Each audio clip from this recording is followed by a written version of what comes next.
Hi, everybody. Welcome to Quick Book Talks. This week's episode will focus on dystopian series books. We all know Hunger Games and Maze Runner, but if you're looking for something different, check out these three titles. The first dystopian book I have for you this week is Flawed.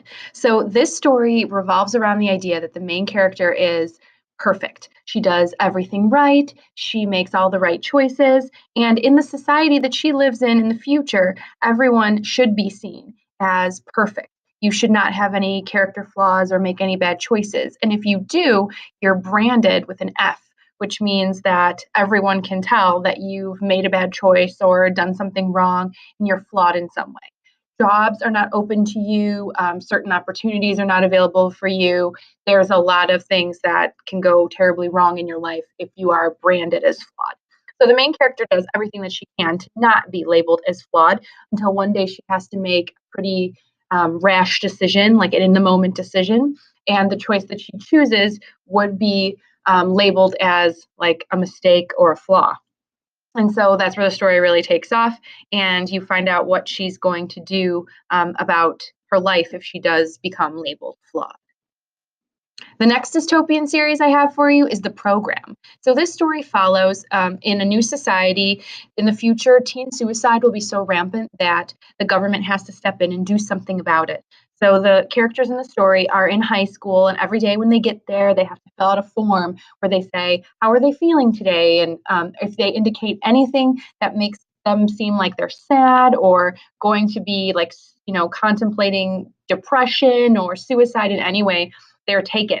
And when they're taken to these like reprogramming places where they get those bad thoughts out of your mind and then they give you, just this like turnaround of positive attitude.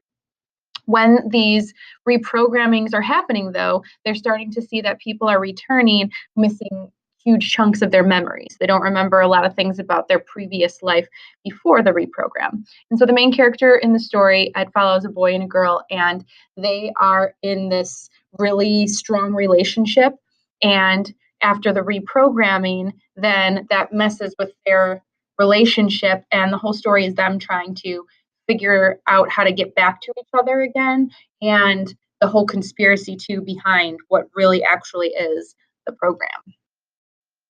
The last one that I have for you this week is Uglies. Now, this one isn't new. This one's been around for a while, but I think it's one of those that just kind of escapes people as these like really great dystopian series because it kind of got stuck under the radar with Hunger Games and Maze Runner and all of those really, really popular dystopian titles. But this is a great series that you won't want to miss out on, especially if you like dystopian novels that have a bit of like a romance to it or that have a bit of like a drama to it. It's a great series from beginning to end. But the first book, Uglies, gets you into the series, and it's this whole idea that in the future, people will be kind of like changed physically to look more beautiful. And when they are changed to look more beautiful, they go and live in this like perfect place where they have everything they could ever want.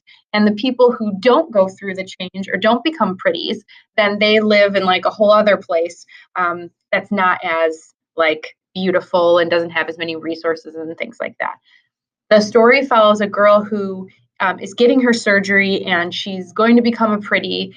But when she does, she realizes that there's a whole conspiracy to the process. What they're actually doing to people is not just making them beautiful. There's a whole other side to it that the government doesn't want you to know, and all kinds of interesting conspiracies and back rabble as you go through the series. Definitely one I would recommend. As always, if you need any of these books or other recommendations, come see me in the LRC. Adventures in new books are waiting.